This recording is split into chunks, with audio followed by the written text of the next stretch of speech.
apocalypse.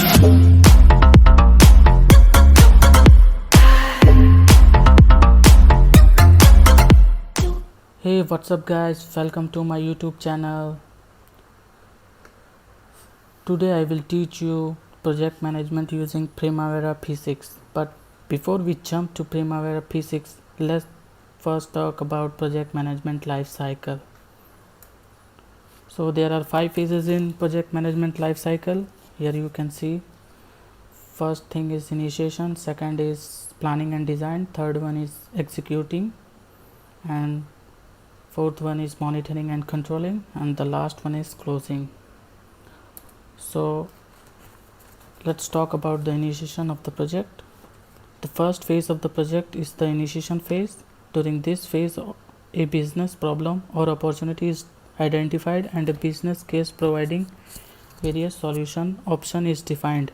Next, a feasibility study is conducted to investigate whether each option addresses the business problem, and a final recommended solution is then put forward.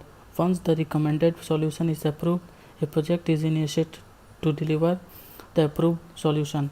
Terms of reference are completed outlining the objectives, scope and structure of new project, and a project manager is appointed. The project manager begins recruiting a project team and establishes a project office environment. Approval is then sought to move into the detailed planning phase. Within the initiation phase, the business problem or opportunity is identified. A solution is defined, a project is formed, and a project team is appointed to build and deliver the solution to the customer. So you can see that there are 6 things you have to keep in mind before initiating a project. First one is developing a business case, second one is undertaking a feasibility study, third one is establishing terms of references, fourth one is appoint the project team, fifth one is set up a project office, and sixth one is project perform stage gate. So let's talk about the first thing, that is developing a business case. So in business case, the trigger to initiating a project is identifying a business problem or opportunity to be addressed. A business case is created to define the project or problem or the opportunity in the detail and identifying a preferred solution for implementation. A identified project sponsor then approves the business case, and the required funding is allocated to proceed a feasibility study.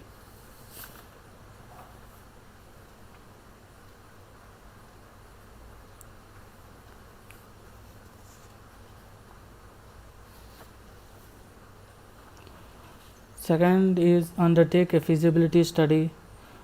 So in this, at any stage during or after creation of business case, a formal feasibility study may be commissioned. The purpose of feasibility study is to assess the likelihood of the each alternative solution option achieving the benefits outlined in the business case. The feasibility study will also investigate whether the forecast costs are reasonable, the solution is achievable, the risks are acceptable, and the identified issues are avoidable. The third one is establish the terms of references.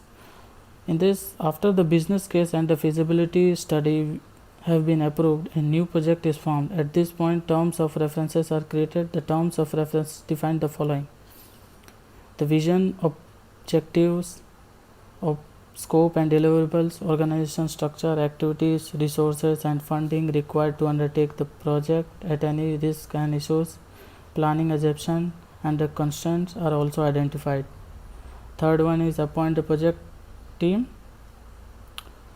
The project team is now ready to appointed. Although a project manager may be appointed at any stage during the life of the project, the manager will ideally be appointed prior to recruiting the project team.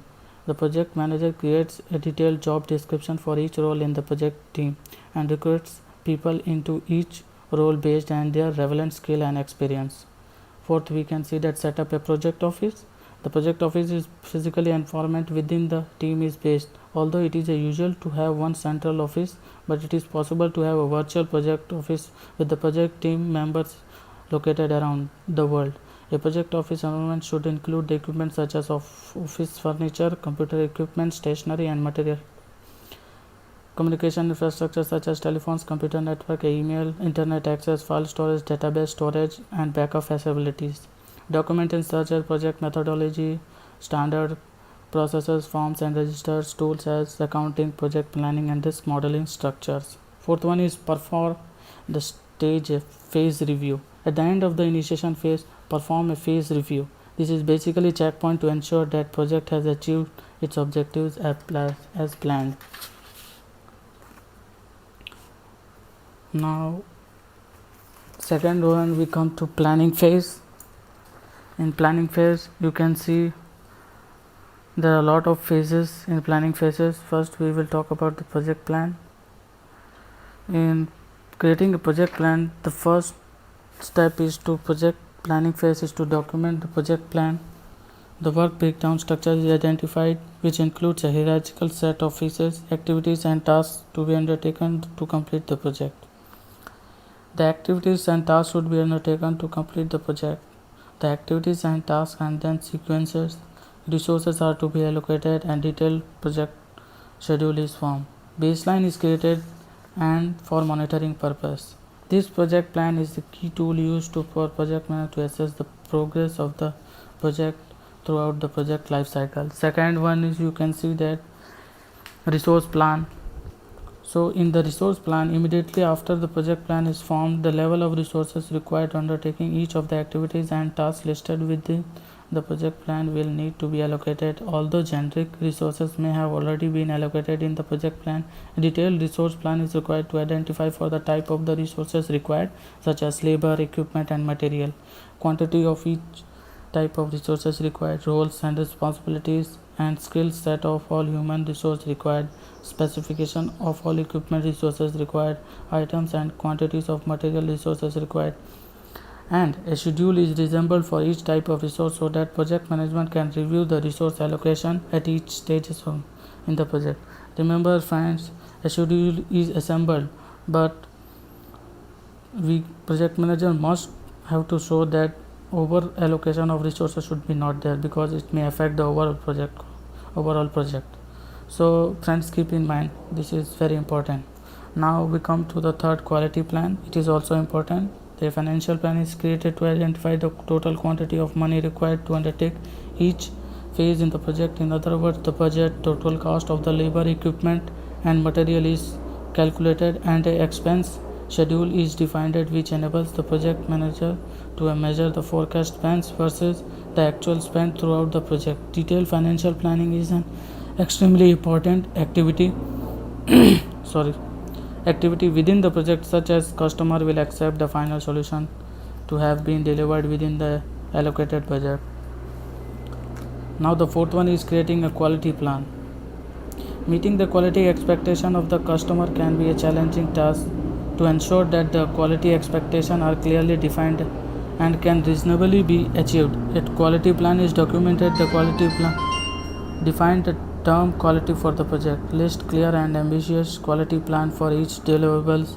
Each quality target provides a set of criteria and standards to be achieved to meet the expectation of the customer.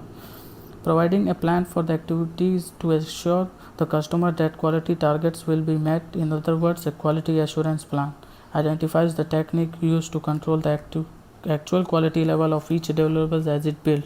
In other words, a quality control plan. Fifth one is creating a resource plan.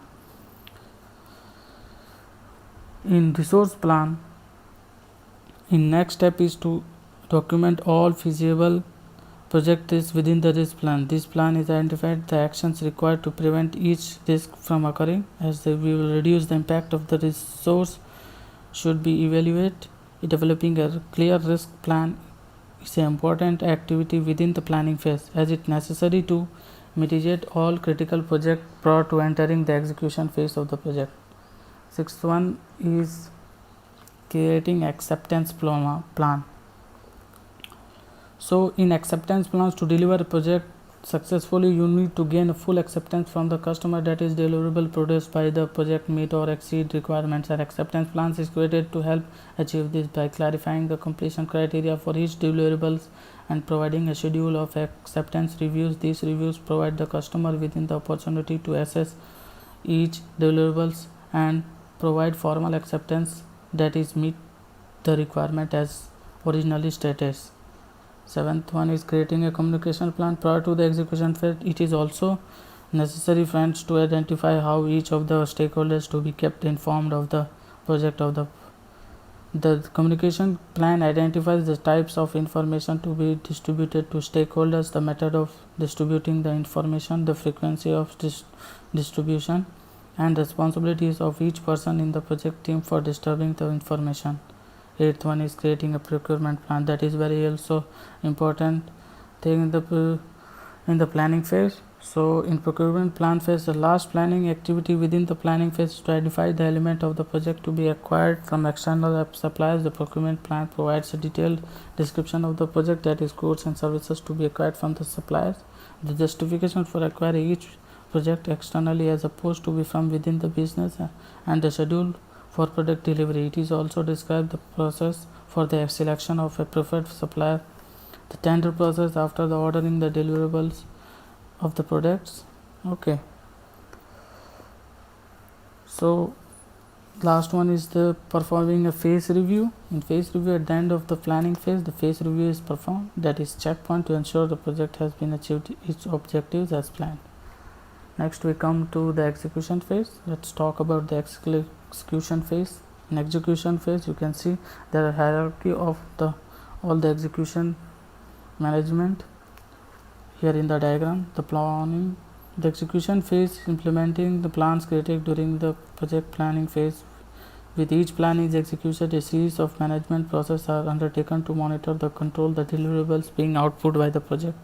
This includes the identify changes, risks and issues, reviewing the deliverables quality, and measuring each deliverables produced against the acceptance criteria. Once all of the deliverables have been produced and customer has accepted the final solution, the project is ready for the closure, right?